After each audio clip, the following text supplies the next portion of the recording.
Nervioso, es diferente de repente trabajar con las cámaras, porque al final las cámaras son tres carnales que están haciendo televisión. Cuando ya ves como gente, pues es diferente y espero como no balbucear y no ponerme bastante baboso. Pues nada, soy Arturo Hernández, ahora mi seudónimo es el Comandante Hernández de los Supercívicos. Y les voy a platicar un poquito cómo llegué a esto, a qué me dedico. Si hablamos de trabajo, realmente yo siempre he querido ser cineasta, siempre he querido hacer cine, pero los caminos de la vida no son como yo pensaba. Me van llevando por otros lados y la realidad es que estoy contento, estoy muy feliz. Creo que tenía que vivir este camino para lograr mi sueño, que todavía no lo hago, que es dirigir, ¿no? Pero bueno, a ver, les platico de mi infancia. Yo estudié en el Simón Bolívar, una escuela, pues ya saben, puros hombres, la primaria, la secundaria. Y desde la secundaria siempre tuve como un poquito el gusanito de estar en el teatro, me iba muy bien en la declamación. Y le dije a mi mamá, oye, pues yo quiero ser actor, ¿no? Entonces me postulé para entrar al Centro de Capacitación de Televisa, ¿no? Esto en los años 80, y pasé. Me tocó estar ahí en el Centro de Capacitación de Televisa, una cosa medio rara porque tenía como 14 años, era chiquitito, o sea, un niño de 14 años. En Televisa tenían como que la parte de los niños que se llamaba Nueva Generación y después pues los otros que eran de 14 hasta el final. Y ahí me tocó pues, estar en el centro de capacitación y conocer no sé, estaba Angélica Rivera, así al lado era compañera mía, Graciela Mauri, Ernesto Laguardia, y yo venía con todo para ser un chavito actor. De hecho, después de estar un año en el centro de capacitación, me dieron la oportunidad de estar en una obra que se llamó Vaselina, que era con Timbiriche, ¿no? Esa era la obra así. Entonces, la verdad es que me la pasé también muy bien y pues venía todo. Yo estaba destinado a ser actor de novelas, o sea, eso era lo que me apasionaba y en ese momento pues Vaselina se llenaban los teatros. Yo soy amigo de todos esos güeyes, de Eric Rubin, de Benny, de todos. Son grandes personas, digo. Ya un poco, la verdad es que me aburren sus cosas de muchos de ellos, pero pasó algo a los 17 años que me cambió prácticamente la vida, que tuve la oportunidad de viajar a Italia y me fui a uno de estos cursos de intercambios culturales. Se los sugiero, si tienen hijos, cuando tengan hijos, métanos a esto. Yo creo que es muy importante cuando estás en la prepa y no sabes qué hacer, porque es un momento muy raro, ¿no? O sea, tienes 17, 18 años, tienes que tomar una decisión de qué vas a estudiar. Entonces yo venía pensando que quería ser como actor de Televisa, pero tengo la oportunidad de irme a vivir a Italia y eso me cambió todo el panorama, ¿no? Viví en un pueblito que se llamó Anzio. Es como terrible esta cosa de los intercambios culturales, porque te van y te ponen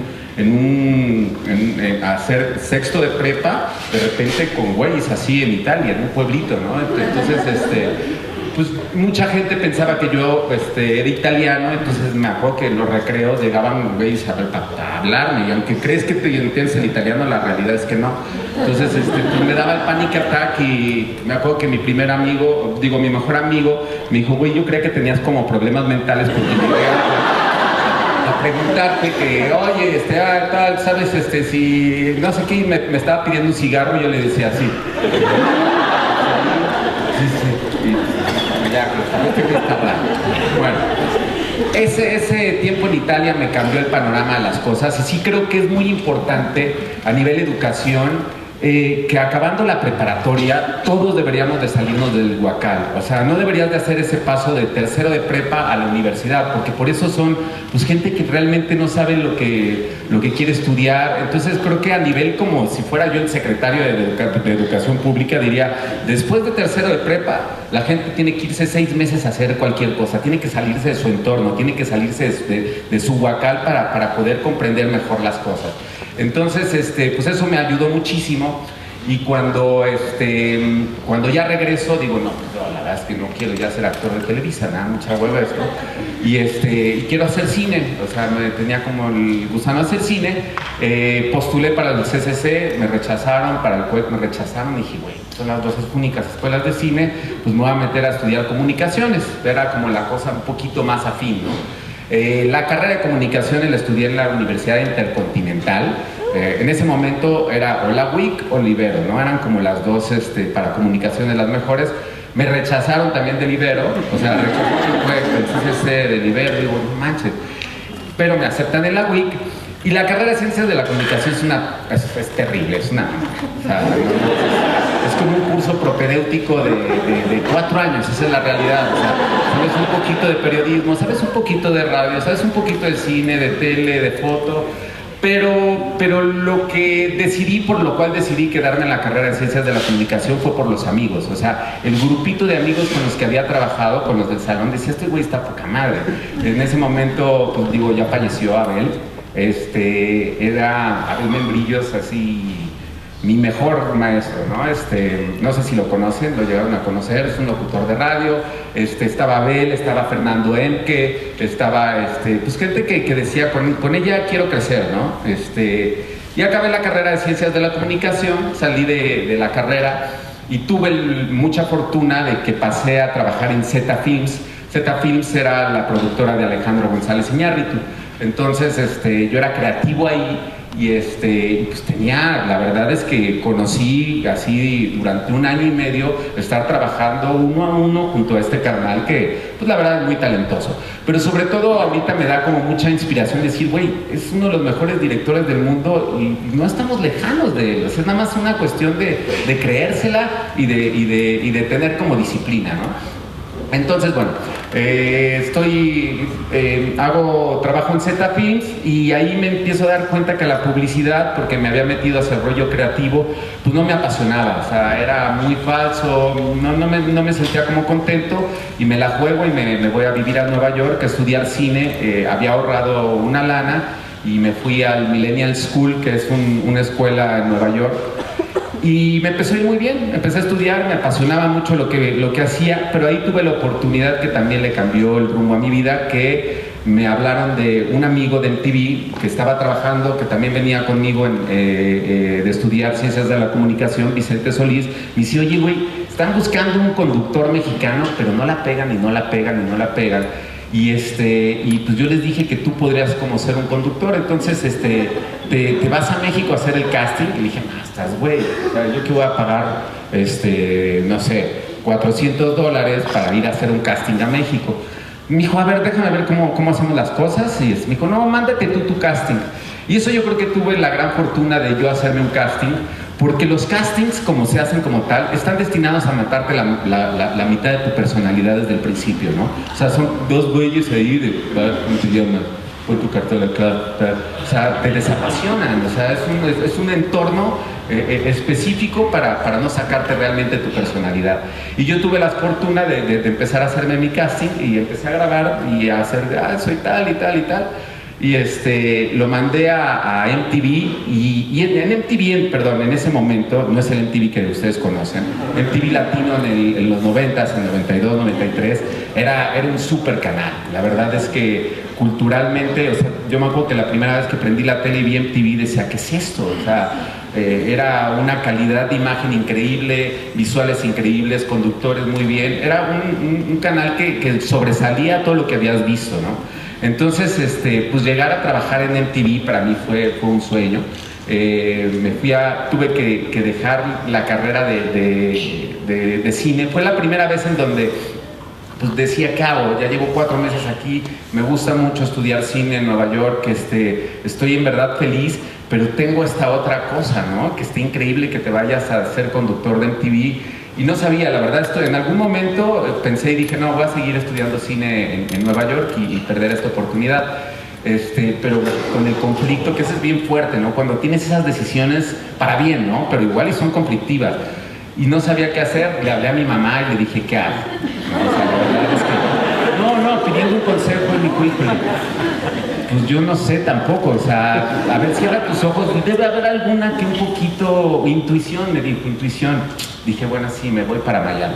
Entonces ya, me fui a Miami, y me la pasé muy bien. Fueron 7 años de mi vida increíbles, ¿no? Imagínate, tienes 25 años, te pagan muy bien, vino la crisis del 94, eso a mí, yo la verdad, se los digo, me encantaba que el dólar estuviera alto porque yo ganaba en dólares, entonces decía, muy bien, le pasaba lana le pagué la universidad a uno de mis hermanos, y me la pasé muy bien en MTV, la verdad fueron 7 años maravillosos, que después vino el rebote, ¿no? O sea, la verdad es que cuando decido regresar a México, digo, ok, quiero regresar a México a hacer cosas, pues me regreso a los 30 años después de haber estado 7 años maravillosos en Miami y voy y toco puertas y me empiezan a dar trabajo en Televisa y en Azteca y decían, no, es terrible lo que me estás dando, está de hueva. Sí, tienes que ser el Patiño de Facundo. No, güey, no me gusta lo que hace este güey.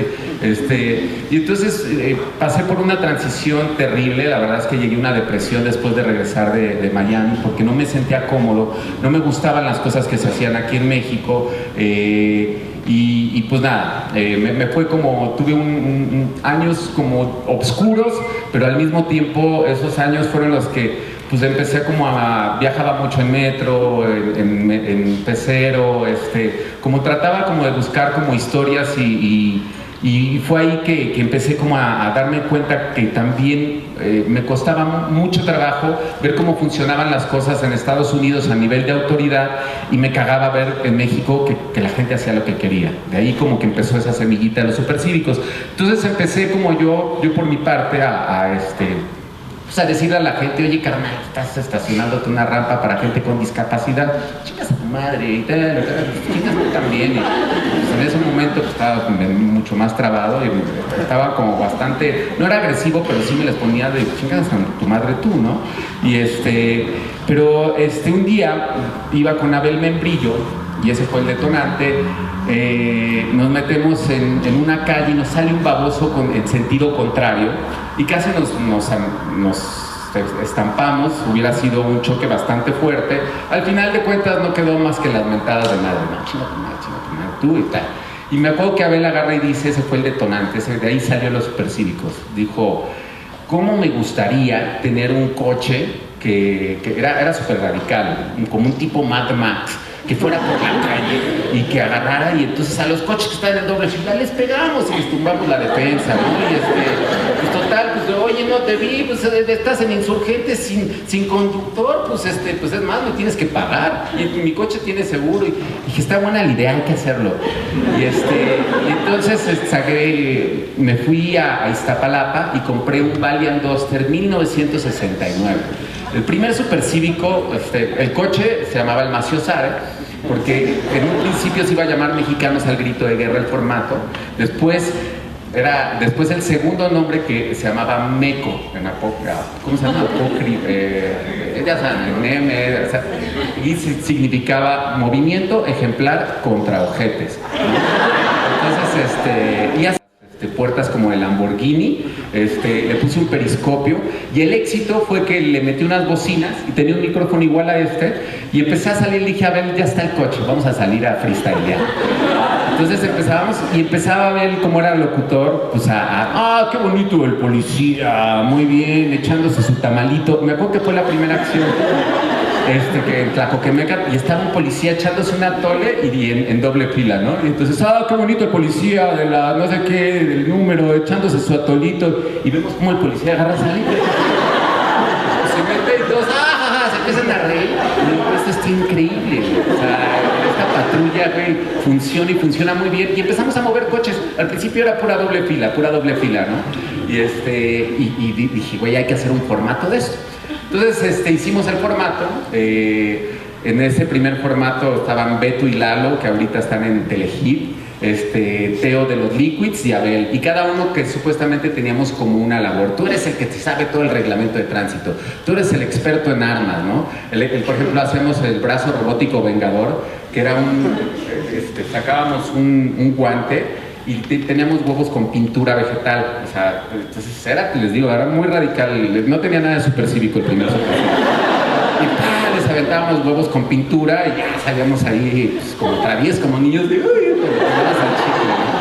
y hicimos el piloto, un pilotito de 6 minutos, y desde que empezabas a ver cómo la gente decía, esto está increíble, lo llegamos a Azteca. Me acuerdo que lo vio alguien de Ford, dijo, oye, yo quiero que el coche sea de Ford, y entonces fuimos con Azteca, cobijados con la gente de Ford. La gente de Azteca ve el formato y dice, está increíble, y cuando nos estamos yendo nos hablan a mi productor y a mí y nos dicen, oigan, les compramos el formato, pero no necesitamos a Ford. No, pues venimos con Ford. Pues bueno, ¿quieren o no? Bueno, no, que chinga su madre Ford. Y pues bueno, hicimos el primer Supercívico, salió en el 2006 y me fue terrible. La verdad es que estuvo padre que compraran el formato, pero desde el primer momento, el primer programa salió a las 8 de la noche y ellos esperaban 3.5 de rating y llegamos como a 2.9 o algo así. Y entonces, ¿cuál es la solución de Azteca? Pasarlo a las 2 de la mañana. En su momento fue terrible, pero ahorita fue un acierto, porque el primer Supercívico nadie lo vio y salió espantoso. ¿Por qué? Porque me censuraban todo y hacía acciones como muy radicales. No sé, me iba a la colonia Doctores vestido de Robin Hood y a la gente que se robaba los tapones, ¿no? Yo llegaba de Robin Hood con tijeras de jardinero, las cortaba. Me veían los chavos, los dueños de los tapones, me metí hacia el coche, me acuerdo, tengo una escena muy cabrona donde me meto, pero hacia metros de que me agarraran estos güeyes, y no sé qué hubiera pasado, en la Doctora. Yo llegaba con Azteca y les decía, bueno, no llegué a tus 2.9 de rating, aquí te va esto. Y los güeyes, no podemos pasar eso. Digo, ¿por qué? Porque estás promoviendo el robo. Digo, güey, no estoy promoviendo el robo, esos tapones son robados. ¿Cómo vas a saber tú que son robados? ¿Te enseñaron la factura? Ya, está todo bien. Ah, sí. Y otra cosa que hice, por ejemplo, esa sí estuvo muy cabrona, en ese momento de esos supercívicos, había perdido ya López Obrador la primera contienda. ¿Se acuerdan todos que cerró Reforma? Que fue la peor pendejera. Que se me hacía terrible que estuviera cerrado Reforma, todo el caos que generaba. Entonces, pues yo fui a cerrar su casa. Entonces me fui a Copilco ahí así y sabía que era la casa de López Obrador y pum, me agarré con unas esposas y le hice como en las caricaturas así de y es que me tragaba la llave y entonces empezaba a llegar la gente, ¿no? Que teníamos nosotros el peso de que habíamos estado en TV Azteca, ¿no? Entonces empezaban a llegar todos los estudiantes porque estaba muy cerca del UNAM, y había un profesor que empezaba a decir, miren estos payasos de este programa de Azteca, payasos, y nos ponía así una gorra, y tírenle dinero a los payasos, y era un profesor de filosofía, y empezaba a decirnos burgueses, imperialistas, y ya sabes, todo ese discurso, y yo me acuerdo que empiezo a ver al señor. Le digo, a ver, sí, payasos, imperialistas, burgueses. Y le digo, ok, ya déjeme tomar la palabra. ¿Y usted, señor, de qué es? Yo soy maestro de filosofía y letras, sí, muy imperialista, pero Timberland, Levi's. Abre tu computadora, güey. Pues seguro tienes una Hewlett Packard o una Dell. Entonces, ¿de quién me hablas, no? Entonces, bueno, me empezaron como a aplaudir ahí los mismos estudiantes. Y al final de cuentas llegaron unos policías y nos dijeron, si no se van ahorita van a llegar los porros malos y ahí ya no los podemos cuidar. Entonces, bueno, ya nos salimos. Y también lo mismo, llegaba con Azteca y nada, esto no lo vamos a sacar. Entonces, el primer Supercívico me fue terrible. Pasó el tiempo, pero yo me di cuenta que era un formato que había algo, porque en las calles, si bien el programa no me había salido como yo quería, en las calles la gente pues se abocaba y decía, muy bien lo que están haciendo, muy bien lo que están haciendo. Entonces siempre se me quedó con el gusanito de volverlo a hacer. Pasó el tiempo y en el 2013 me dieron la oportunidad de hacer nuevamente un regreso a la televisión, ¿no? Para esto, bueno, yo me dediqué a talonearle a la publicidad. Entonces monté mi compañía Jugo y hacía comerciales, y la verdad es que malvivía, ¿no? O sea, no estaba realizado, pero me dieron hasta el 2013 la oportunidad de entrar a hacer un programa de comedia política en Multivisión. Aquí por ejemplo Neto trabajó también ahí, y hicimos Houston tenemos un programa. O sea, cuando me invitan me dicen, puedes hablar de lo que quieras, no te vamos a pagar mucho, pero la verdad es que aquí ustedes tienen la libertad de poder decir lo que quieran. ¿Por qué? Porque venían de Multivisión de haberse peleado con Calderón. Entonces, pues al entender de ellos, pues, o bueno, del que me invitó a hacer el programa, Lalo Marrón, un gran traidor, y que era, sí, yo lo veo y le digo, ya estás, cruz. Entonces, bueno, empezamos a hacer el formato de Houston tenemos un programa que era un formato de comedia política, como existen en todas partes del mundo, ¿no? Como Caiga quien caiga en Argentina, como grandes programas en España como El Intermedio. Es un formato que existe en todas partes del mundo, pero en México nunca se ha podido hacer comedia política, esa es la realidad, ¿no? Lo hace un poquito medio airoso, pero no ha cuajado ese formato, ni cuajará en la televisión porque ya es demasiado tarde mientras estén funcionando las cosas como están funcionando. Empezamos a hacer Houston tenemos un programa que la premisa era, como la televisión mexicana está tan podrida y el duopolio hace tantas porquerías, la única manera para no permear o de que no te penetre esa porquería, esa mierda de televisión, es transmitir desde el espacio, ¿no? Entonces por eso nosotros transmitíamos desde el espacio y estábamos en una nave espacial y empezábamos a hacer comedia política. De lo que se trataba es que agarrábamos los periódicos, empezábamos a ver cuáles eran las notas del día y decíamos vamos sobre esta y tal, ¿no? Y entre estas secciones tenía la sección de los supercívicos, ¿no?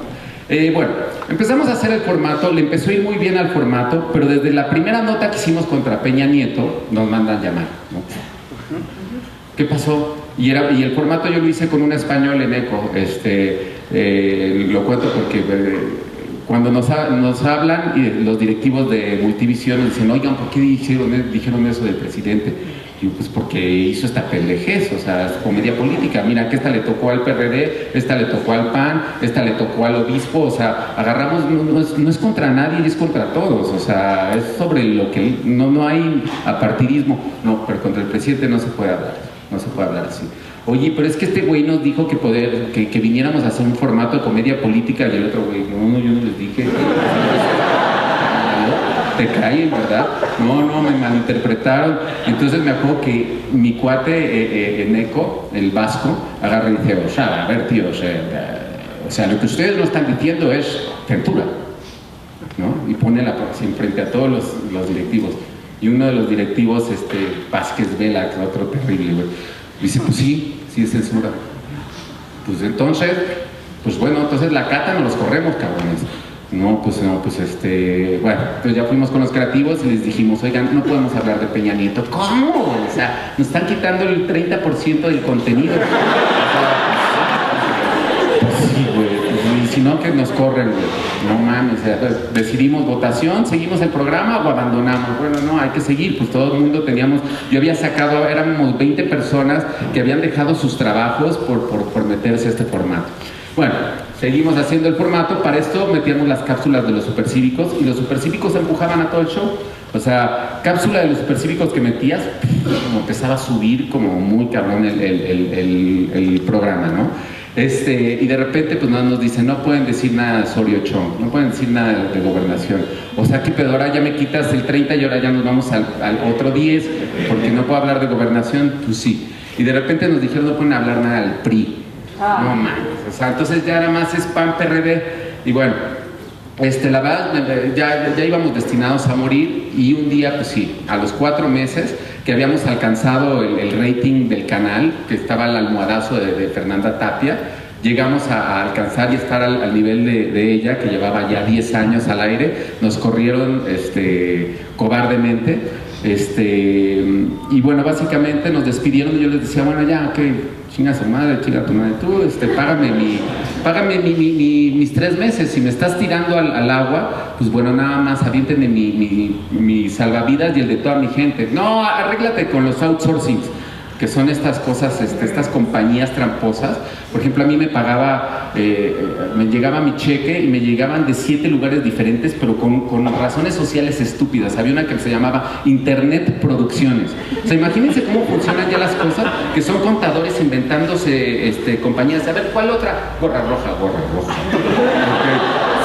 Cemento, y así empiezan así.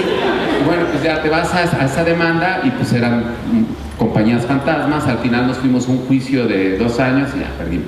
Pero se quedó ahí los supercívicos y levantaron ahí en las redes sociales y al final de cuentas otra vez tuve una tercera oportunidad con el Incorrecto para hacer el formato y ahí como que cuajó. También como que tuve yo ese expertise de cómo manejar la situación y entendí muy bien de que pues mis años de Televisa, mis años en MTV y pues mi encabronamiento funcionaban muy bien para hacer este formato que ahorita le está yendo increíble. La verdad es que es un formato que ya explotó en las redes sociales. Yo nunca he creído en el rating de la cajita de Ibope. Siempre he estado, desde MTV me hablaban de Ibope. Pues yo no conozco a nadie que tenga esa cajita. La verdad es que no creo en ese rating. Creo en el rating de que pues, vas en el metro y de repente sirves gasolina y y este es el momento que me doy cuenta que los supercívicos por fin cuajó. Entonces es un formato en el cual pienso dedicarle pues sí unos 3 años de mi vida. Estoy abocado a todo, va agarrando como mucha fuerza. Quiero empezar a dejar un poquito el rollo de solo clavarme en dobles filas, en sentidos contrarios, rampas para gente con discapacidad, sino empezarnos a meter en cuestiones mucho más allá, un poquito más periodísticas, un poquito más Michael Moorescas, ¿no?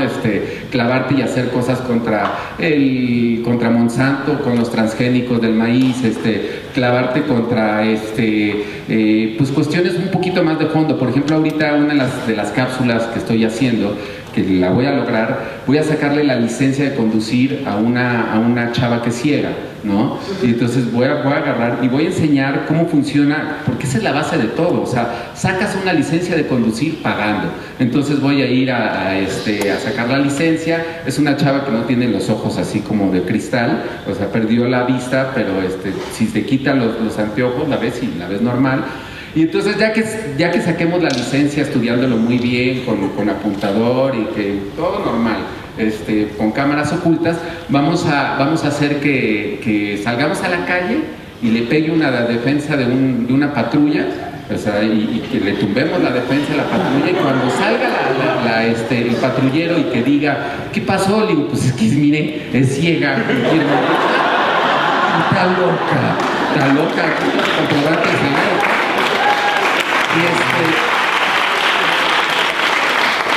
Y seguramente pues me decís, no puedo manejar. No, estás pendejo, güey. Constitucionalmente aquí está la licencia, güey, y es mucho más de fondo, más allá digo, la seguiría haciendo. Y también estas cuestiones, que yo tengo 2 supercívicos.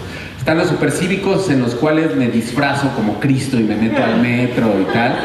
Que esos, la verdad, esos son los tranquilos, esos no hay ningún problema. Esos sí me mientan la madre, me han dado madrazos, me han escupido.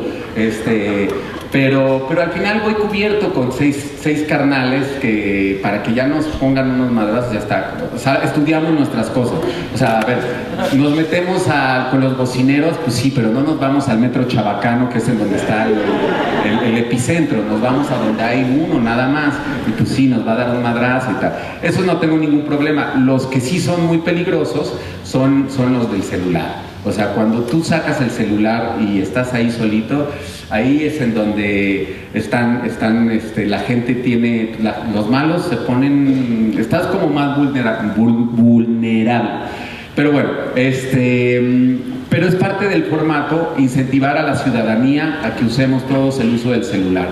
Por primera vez se escucha bien y se ve bien, entonces utilicemos este dispositivo como arma y pues a darle, ¿no? Y pues nada, ahorita estamos con eso, somos un formato que le va muy bien. También empiezas a entender cómo funcionan las redes sociales, Yo ni siquiera tenía Twitter hasta hace 3 meses. Y darte cuenta cómo es curioso porque el mundo de la televisión, tu fama es muy gradual, ¿no? La vas viendo como es mes con mes. Y en MTV me tardé como 2 años para que la gente me reconociera y dijera, el MTV. Sí. En internet es increíble cómo puedes proyectarte en el sistema, volverte famoso de un momento a otro.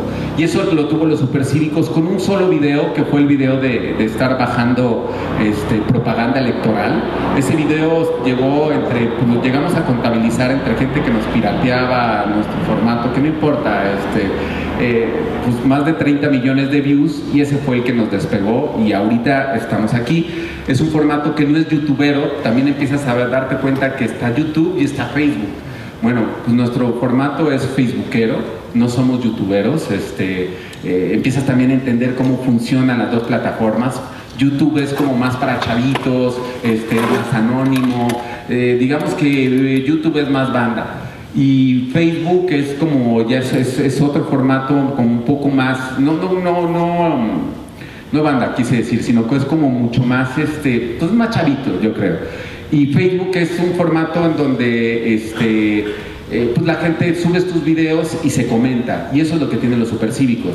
Tú subes un video y está la gente comentando, muchos nos tiran mala onda, o sea, de repente yo me ponía a contestar y decía, y tú y más idiota y tal, ya me aprendí a decir, no te metas con los trolls, empiezas a entender cómo funciona el sistema, y ahí vamos. La verdad es que estamos contentos. Hace poquito nos llamaron de Facebook hace 2 semanas y nos dijeron, a ver, queremos a los Supercívicos. Facebook, que nos dijeron como cosas reveladoras, Facebook ya no es una red social, es ahorita una plataforma de videos. De eso se trata el nuevo Facebook. Vamos a regalar internet en el mundo. Pusieron en Filipinas estos drones en donde van a regalar internet en el mundo, y ahora van a comprar satélites y van a regalar. Esa es la próxima tirada de Facebook. Pero está como que ya que cambió el concepto, ya no es una red social, sino somos una plataforma de videos. Y pues ahorita estamos en eso. Nos dieron hasta una nueva aplicación en donde podemos hacer como streaming, que es como Facebook Live, pero que no se la quieren dar a todo el mundo, ¿no? Dicen que ellos que si empiezan a darle el streaming a todo el mundo, va a pasar lo que sucedió con YouTube, en el cual todo el mundo subía sus videos y empezaba como, te cuesta trabajo encontrar buenos videos en YouTube. Entonces dicen que no quieren darle el streaming a todo el mundo, porque entonces el streaming se va a abaratar y se lo quieren como dar a ciertas personalidades, y bueno, nos los dieron. Hace poquito hice un video, el cual me arrepiento, hace 2 días. Si la verdad la cagué, o sea, ahorita les digo por qué la cagué. Mientras está lo de la resolución de los jueces de la nota, pues digo, wow, yo tengo ya, me van a ver todo el mundo, voy a dar mi posición. Y entonces, pues salí echándome un toque frente en streaming. La verdad es que la cagué porque pues, el formato lo ven niños, ¿no? Pude haber dado mi punto de vista muy bien, pero sin haber salido fumando y echándome un toque. Entonces ahorita tengo a mi mamá, una tía que no me puede ver, mi mujer, tengo yo 2 hijos, qué van a decir los papás de la escuela y tal, y bueno, a ver qué me toca, pero bueno, ya la cagué. Es que es increíble, pero el arma de en vivo es así de como es de potente, también es de destructiva. O sea, si yo hubiera hecho este video, estoy completamente seguro, con mi camarita, me echo el toque, digo, ay, ahorita están los jueces debatiendo. En el momento en que lo empiezo a convertir y digo, no creo que la estoy cagando, sí que pendejo. ¿No? Y digo, no es que estoy completamente a favor de la legalización de la marihuana, ya estoy, estos tabús que tenemos que romper, pero no era la manera, la verdad es que no era la manera, o sea, la cagué ya. Pero bueno, tengo esta arma que ahora ya me doy cuenta y digo, güey, es el primer video que hago y no debe ser así, es un arma muy poderosa, entonces hay que utilizarla de una manera como mucho más sensata. Pues nada más, pues eso es, perdón, ¿ya? Pues bueno, pues la otra preguntas y respuestas, soy yo, esto es un poquito mi vida y muchísimas gracias.